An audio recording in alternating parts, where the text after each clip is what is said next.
Hello everyone. Here we will be discussing about the module 4 of the Power Electronic and Instrumentation.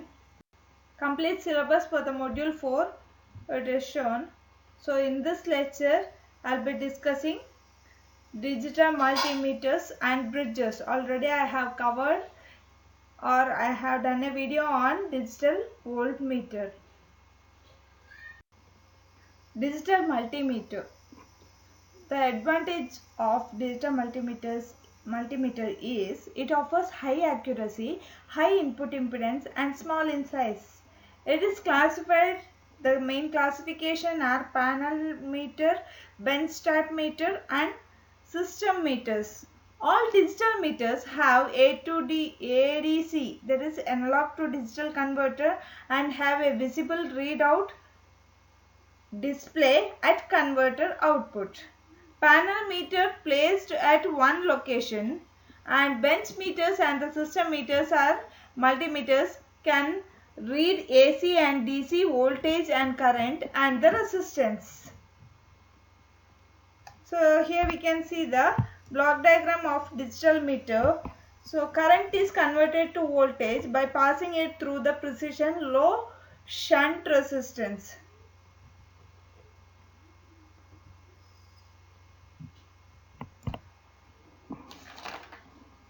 AC is converted to DC with the help of rectifier and filters. For resistance measurement, it includes a precision low current source that is applied across unknown resistance and this gives a DC voltage. Then it is digitized and read out in ohm.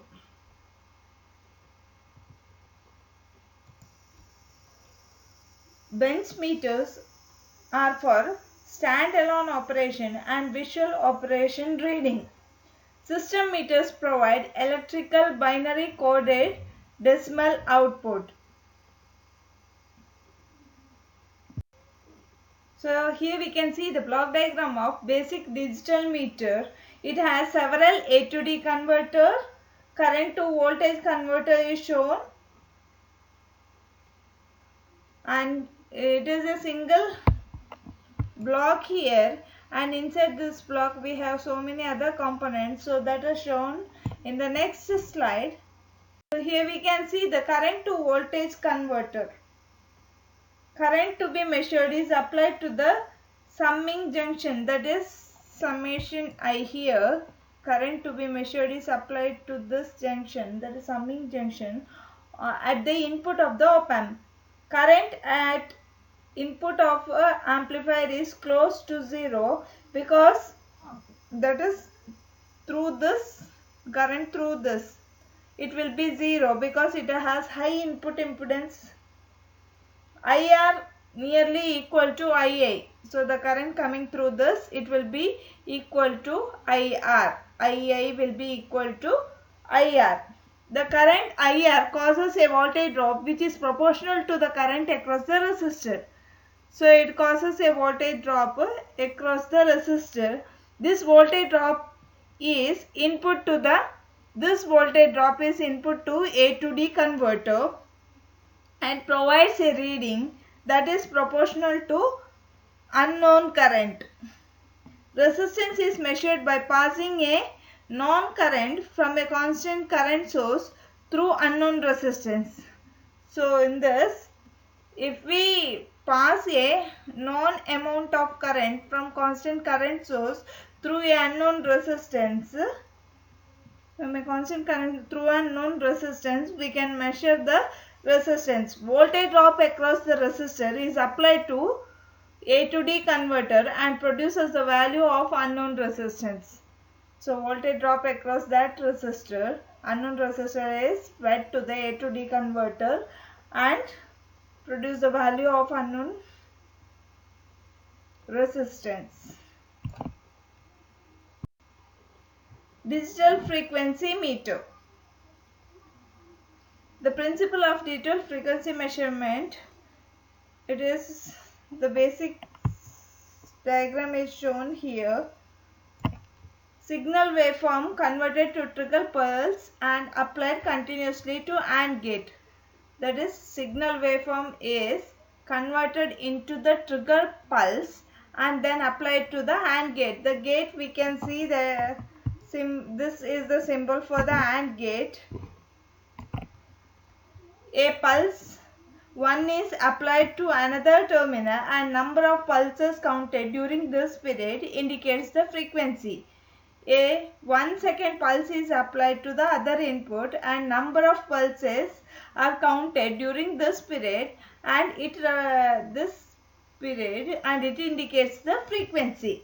The signal whose frequency is to be measured is converted to train of pulses, 1 pulse for each cycle of the signal. The number of pulses occurring in definite interval of time is then counted by electronic counter. Each pulse represents the cycle of unknown signal. Number of counts equal to frequency of the signal. It has high speed of operation. High frequency signal can be measured. So here we can see the block diagram, basic circuit of digital frequency meter. Here the signal, unknown frequency. Signal amplified before applying to the Schmitt trigger. So here we can see it consists of unknown frequency, amplifier, Schmitt trigger, start stop gate, digital readout.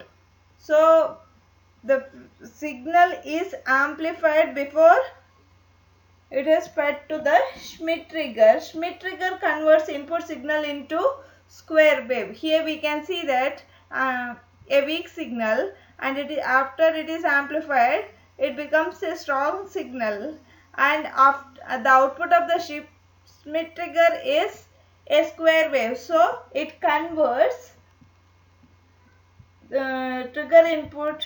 Schmitt trigger converts input signal into square wave with the fast rise and fall times. This is differentiated and clipped. The output of the Schmitt trigger is a train of pulses, 1 pulse for each cycle of the signal. Output from the Schmitt trigger are fed to start stop gate. So the output of the Schmitt trigger, it is the square wave, and that is given to the start stop gate here.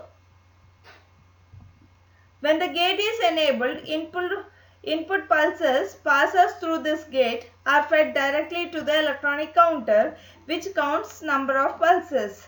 So when this gate is enabled, it starts counting number of pulses. When the gate is disabled, the counter stops counting and counting the incoming pulse. Counter displays number of pulses that have passed through it in the time interval between start and stop. If the interval is known, unknown frequency can be measured. If the interval is known, then this unknown frequency can be measured. So here we can see the basic circuit for the frequency measurement. Output of the unknown frequency is applied to the Schmitt trigger and produces the positive pulse at the output. These pulses are called counter signals and are present at point A of the main gate. So here we can see the main gate. So unknown frequency is given, and it is given that frequency is fed to the Schmitt trigger. The output of the Schmitt trigger is the square wave, and it is given to the main gate, that is point A of the main gate. Positive pulse from the time base selector are present at point B. Pulses from the time base selector. This is time base selector. So positive pulses from the time base selector are present at point B of the start gate. So this is the start gate and this is the stop gate. So a positive pulse is present at this point to point B of the start gate and at point B of the stop gate. So positive pulse is applied at this point as well as this point. both start and stop gate. Now what happens? If a positive pulse, initially flip-flop is at logic 1. That means flip-flop is at logic 1 means y equal to 1. That is output y is fed to point A of the stop gate. Y is equal to 1 and y bar is equal to 0. That is output y is fed to point A of the stop gate and y bar is fed to the point A of the start gate. Since y bar is 0, as stop gate enabled, that is positive pulse is obtained here. So this will be 1 and the output of the flip-flop y output is 1. So this both input is 1 and gets enabled when both the inputs are high. So stop gate is enabled and positive pulse from the time base passes through the stop gate to A. So here we will get a output. Since both the inputs are high, output is obtained. That is pulses from the time base selector, it reaches at the point, this point, and goes to this flip-flop 2. That is S point of the flip-flop 2. Then flip-flop 2 is, so when S is high, the output will be set. That is y equal to 1 and y bar will be 0. This 0 is applied to this point, that is B. So when one input is 0, whatever it is given in the other input, it will not reach to the output in case of main gate. So 0 from y bar of the flip-flop 2 applied to the terminal B of the main gate. Hence no pulse from the unknown frequency source can pass through the main gate. No pulse can pass through main gate. To start the operation, a positive pulse applied to the a positive pulse should be applied to the rest input of flip-flop 1, that is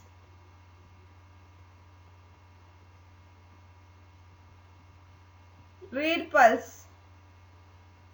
So here we should provide a positive input here. So when R is high, Y output will be reset 0, Y bar will be 1. When Y bar is 1, this here it will get 1 pulse, and here it is already positive pulse to this 2 points. So when both the AND gate input is high, this time base selector output will reach at the output of the start gate, which will enable R input when R of the flip-flop 2 will be enabled. So when R equal to 1, Y equal to 0, Y bar equal to 1.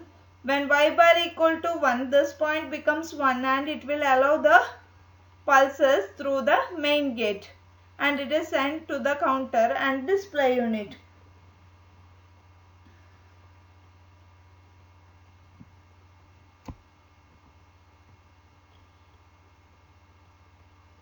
The positive voltage from Y bar called gating signal applied to the input B of the main gate, thereby enabling the gate. Now pulse from the unknown frequency source through main gate to the counter and the counter starts counting. The same pulse from the start gate is applied to FF1, changing its state to 0 to 1, thereby disabling the start gate and enables the stop gate.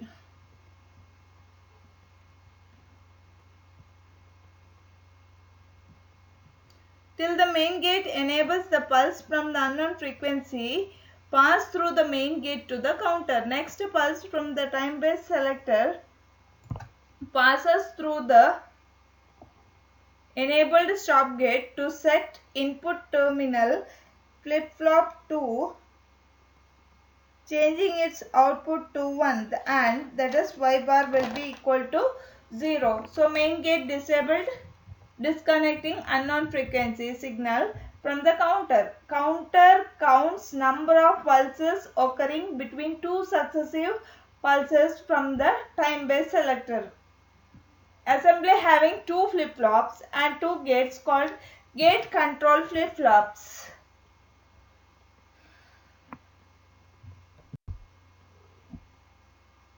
So here we can see the block diagram of digital frequency meter. Input signal amplified and converted to square wave by the Schmitt trigger circuit. The square wave is differentiated and clipped to produce a train of pulses. So input signal is amplified and given to the Schmitt trigger, and we will get the square wave there. This square wave is clipped to produce a train of pulses. So train of pulses is obtained. Each pulse is separated by a period of input signal. Time-based selector. Time-based selector output is obtained from an oscillator. So oscillator output, then Schmitt trigger. Here we will get square wave, and then we have time-based selector. Time-based selector output is obtained from an oscillator and is similarly converted into positive pulses. It is converted into positive pulses. First pulse activate the gate control flip-flop. This gate control flip-flop provides an enable signal to the AND gate. So first pulse activated by the gate control flip-flop. This gate control flip-flop provides an enable signal to the AND gate. The trigger pulse of the input signal are allowed to pass through the gate for a selected time period and counted. So this trigger pulse is allowed to pass through this AND gate for a selected time period, and those are counted using counter. The second pulse from the decade frequency divider changes the state of the gate control flip-flop and removes the enable signal from AND gate, thereby closing it, so that now at this moment the gate control flip-flop signal is obtained at this point, which will disable this AND gate, thereby the signal will not flow through this AND gate. Since this input is 0, then whatever may be the other input, AND gate output will be 0. The decimal counter display unit output corresponds to the number of input pulses received during a precise time interval. Hence, the counter display corresponds to the frequency.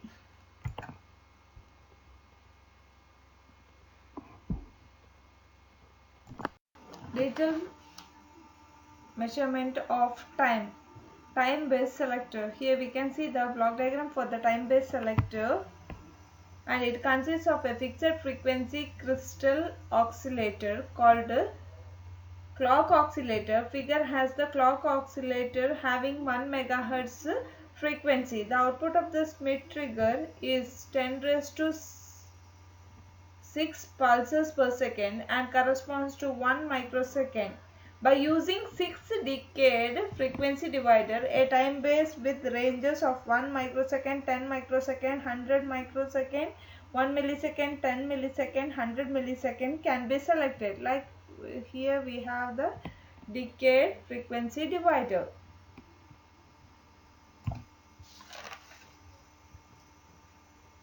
And we also have a selector switch here.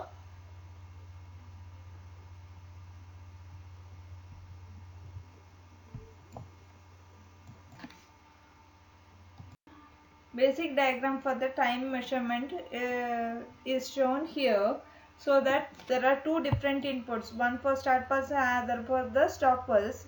It is given to the gate control flip-flop. So depending upon the pulse obtained here, whether it allows this frequency to pass through the AND gate or blocks it. It depends upon the pulse what we are getting here, and that is the other input of the AND gate, and it is given to the decimal counter and the display unit. For a good accuracy, it is advised to take the measurement of the period than direct frequency measurement. Gating signal is derived from an unknown input signal which controls enabling and disabling of the gate. The number of pulses which occur during one period of unknown signal are counted and displayed by decade counting assemblies. The only advantage is measuring the frequency in low frequency range. Operator has to calculate frequency from the time by using f equal to 1 by t, by using the equation frequency equal to 1 by time period. So here we can see the block diagram of a single and multi-period average measurement. In this, 5 more decade dividing assemblies are added so that the gate is now enabled for a much longer interval of time than it was with single decode divider assemblies. Function generator. It produces different waveforms of adjustable frequency. Common output waveforms are sine wave, square wave, triangle wave and sawtooth wave. Frequency can be adjusted from Hertz to several hundred kilohertz. Function generator can be phase logged to an external source. One function generator can be used to log a second function generator, and two output signal can be displaced in phase by adjustable amount. Frequency is controlled by varying capacitor in LC or RC circuit. So frequency can be controlled by using LC or RC circuit. In this, frequency controlled by varying magnitude of the current which drives the integrator. Here we can see in the block diagram we have an integrator. So by varying the magnitude of the current which drives the integrator, we can vary the frequency. Frequency control voltage regulates two current sources. Upper current source supplies the constant current to integrator whose output voltage increases linearly with time. That is frequency controlled network. Here we can see frequency controlled network. It has upper current source and lower current source, and upper current source supplies constant current to the integrator whose output increases linearly. It supplies constant output current to the integrator whose output increases linearly with the time. That is, we can say equation is given, that is E out equal to minus integrator output will be minus 1 by C 0 to t I dt. An increase or decrease in current increases or decreases slope of the voltage and controls the frequency. Voltage comparator. See, in this we have a voltage comparator or multivibrator. Changes the state at the predetermined maximum level of the integrator output voltage. This change cut off the upper current supply and switches on lower current supply. This change, the integrator or multivibrator changes the state. So this change in state, it cut off the upper current supply at a upper current supply and switches on the lower current source. The lower current source supplies reverse current to the integrator. This lower current source, it supplies a reverse current to the integrator so that its output decreases linearly with the time. When output reaches a predetermined minimum level, voltage comparator again changes state, or multivibrator changes the state and switches on upper current source. The output of the integrator is triangle waveform whose frequency is determined by the magnitude of the current supplied by the constant current source. In this way it works. Bridges. It consists of a resistor arm forming closed circuit.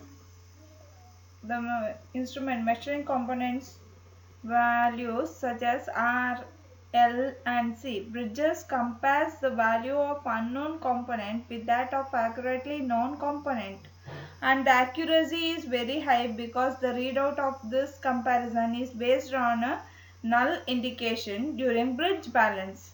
There are two types of bridges, that is AC bridges and DC bridges. The difference is in the source of excitation. A DC bridge uses DC source and AC bridge uses AC source for excitation. An example of DC bridge is Wheatstone Bridge. It consists of four arms consisting of resistances. A battery is used as a source of excitation. Usually a galvanometer or a sensitive ammeter is used as a null detector.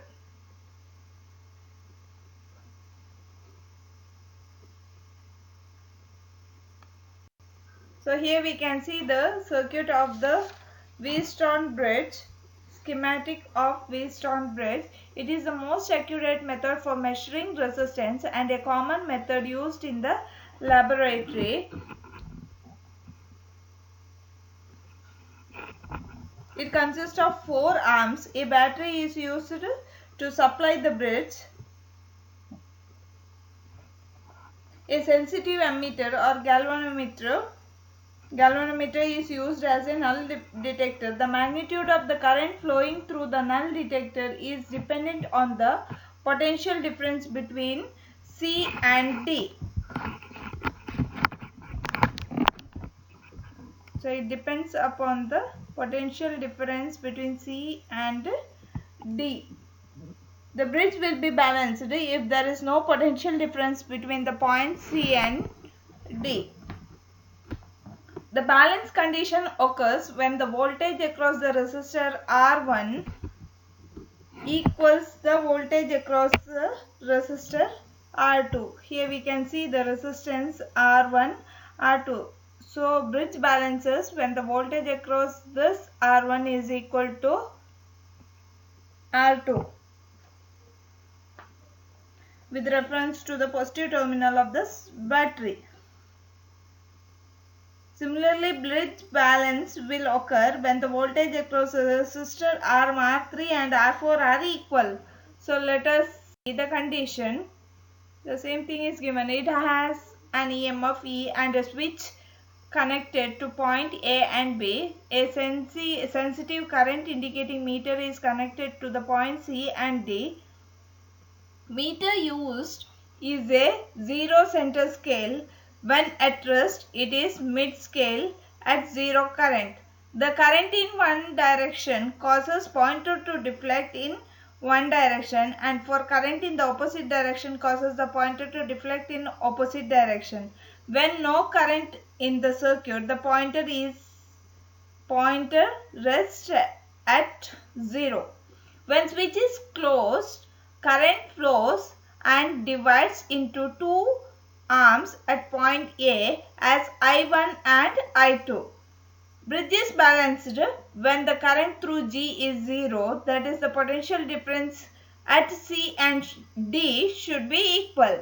So the condition is I1R1 equal to I2R2. For galvanometer current to be 0, then I can say I1 equal to I3 and I2 equal to I4. Under balanced condition, I can write I1 equal to I3 equal to, this is the total supply, that is E divided by the current equal to voltage by resistance. So according to that, I1 equal to I3 equal to voltage, that is E divided by the total resistance is R1 plus R3. And in the same way, I2 equal to I4 equal to E divided by R2 plus R4. Now substituting these two in this equation, so I can write E into R1 divided by R1 plus R3 equal to E into R2 divided by R2 plus R4. Now simplifying the above equation, I will get R1 into R2 plus R4 equal to R2 into R1 plus R3. that is R1 R2 plus R1 R4 equal to R1 R2 plus R2 R3. So R1 R2 R1 R2 cancels, the remaining is R1 R4 equal to R2 R3. So I can write R4 equal to R2 R3 divided by R1. This is the equation for the bridge to balance. Bridges. It consists of a resistor arm forming closed circuit.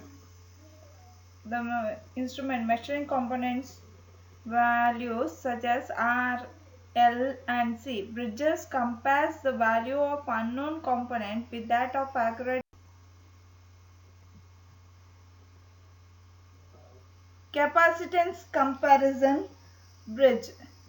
The schematic for the capacitance comparison bridge, it is shown that here AC is provided and the resistor, that is variable resistor R1, R2 and R3 is the variable, and in series with the R3 we have a capacitor. In the same way Rx, unknown resistance, and series with that we have a capacitance. So capacitance comparison with bridge.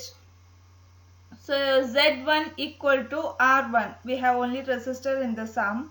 Z2 is equal to R2, in this also we have only resistance, and Z3, this arm, we have a resistance in series with the capacitor. So R3 in series with C3. So I can write R3 minus J by omega C3. In the same way for ZX, Rx in series with Cx, that is Rx minus J by omega Cx.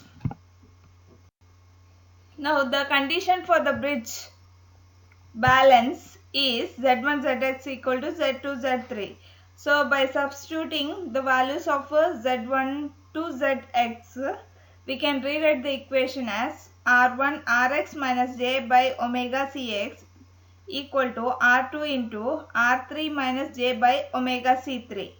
Now removing the bracket, R1 Rx minus J R1 divided by omega Cx, which is equal to R2 R3 minus J R2 by omega C3. So equating the real terms, we will get R1 Rx equal to R2 R3. From this I can find Rx equal to R2 R3 divided by R1.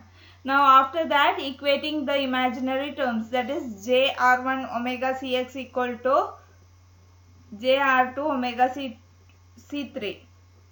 So R1 by omega Cx equal to R2 divided by omega C3. From this, Cx equal to R1 by R2 into C3.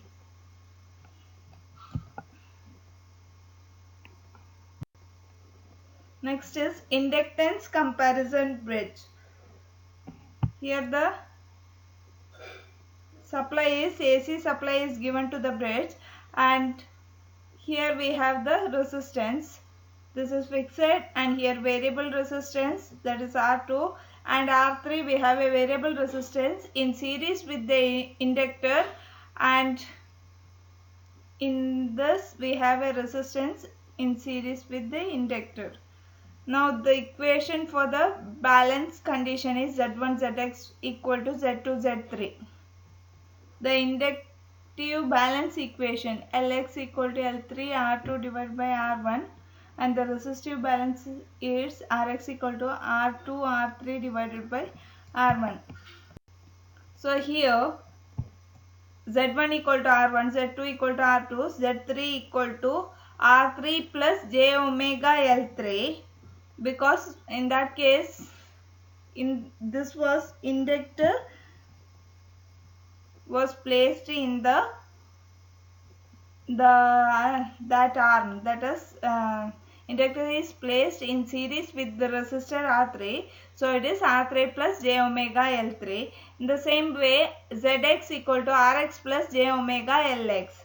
So bridge balance condition is Z1 Zx equal to Z2 Z3. So substituting all the values of Z1 till Zx, that is R1 into Rx plus J omega Lx equal to R2 into R3 plus J omega L3. So removing the bracket, R1 Rx plus j omega R1 Lx equal to R2 R3 plus j omega R2 L3. So equating the real terms, R1 Rx equal to R2 R3. So I can get Rx equal to R2 R3 divided by R1. Now equating the imaginary terms in this. So this and this is the imaginary term, that is j omega R1 Lx equal to j omega R2 L3. From this I can write Lx equal to R2 L3 divided by R1. This is the equation to find the inductance, unknown inductance. Next is Wien's bridge. The schematic for Wien's bridge is given and the supply is given as AC supply.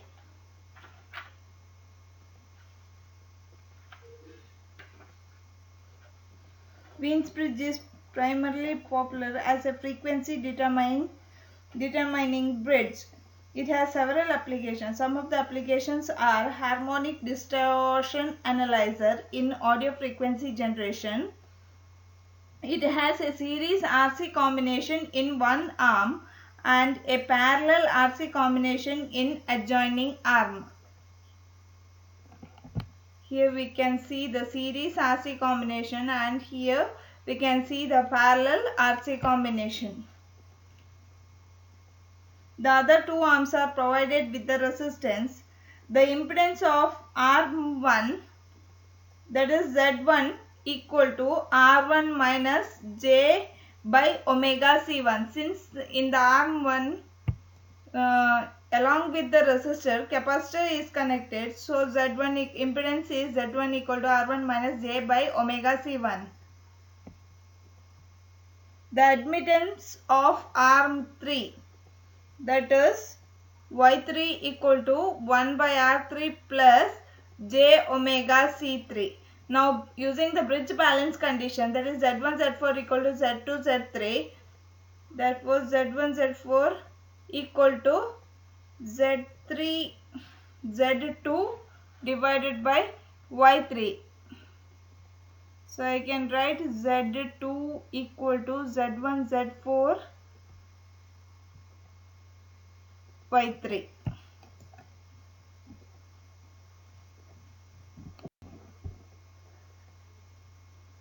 R2 equal to, substituting the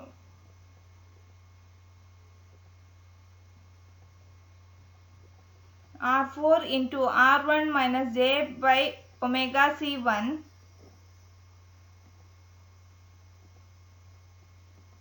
into 1 by R3 plus J omega C3.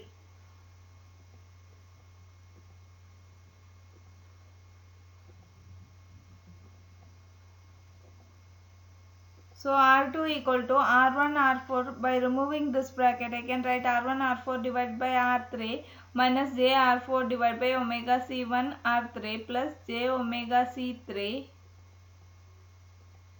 R1 R4 plus C3 R4 divided by C1.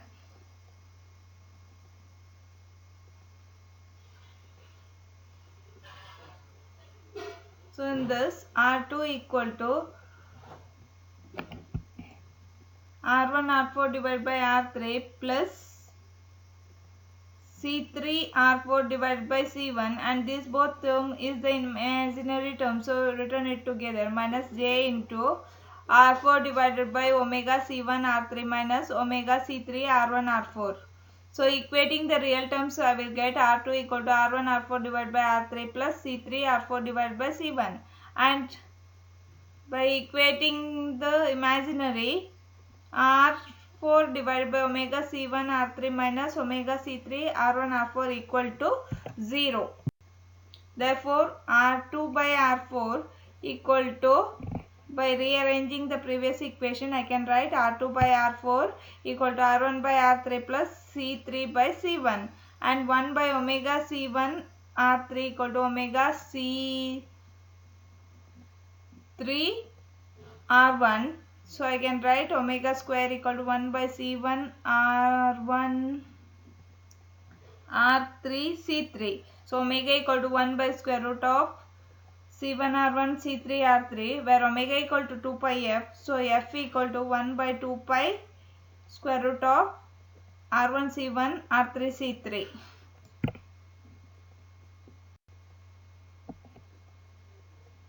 Please do subscribe my channel, and for the PPTs you can refer my blog Explore Electronics. The path is given. Please do subscribe my YouTube channel. Press the bell icon. Keep watching. Thank you.